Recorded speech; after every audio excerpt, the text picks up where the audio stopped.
Chiwenga sends stern warning to malcontents betraying values of the liberation struggle. The 19th of October 2025. Spread the love. By a correspondent, Vice President Constantino Chiwenga delivered a fiery address at the ZANU-PF Annual National People's Conference in Mutare on Friday, warning party members against corruption, betrayal, and moral decay within the ruling party. Speaking before introducing President Emerson Mnangagwa, Chiwenga urged delegates to return to the revolutionary values that inspired Zimbabwe's liberation struggle, describing the gathering as a moment of reflection, renewal, and recommitment. It is my profound honor and privilege to stand before you today to introduce the guest of honor, His Excellency the President of the Republic of Zimbabwe and First Secretary of ZANU-PF.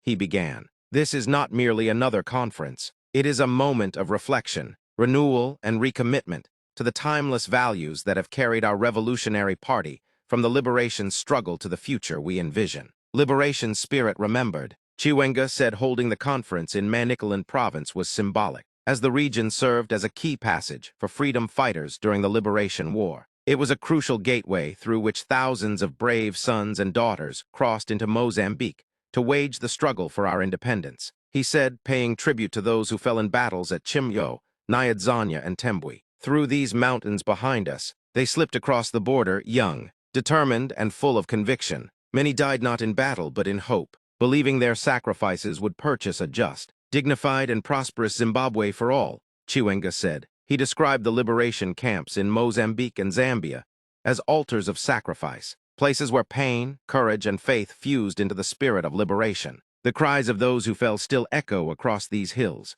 Their blood speaks from the soil, reminding us that our freedom was not inherited. It was earned through suffering and consecrated by unwavering conviction, he added, warning to corrupt and disloyal elements, in what many interpreted as a veiled warning to rivals within ZANU-PF. Chiwenga condemned greed, corruption, and betrayal, urging party members to remain faithful to the liberation legacy. Their voices cry out against greed, corruption, laziness, and moral decay. He said, the liberation struggle was a collective mission in which the people, the youth, the women, and the workers played a decisive role. That bond between the party and the people must remain unbroken. He called for renewed unity and discipline, saying the same solidarity that drove the liberation war must now guide Zimbabwe's development journey.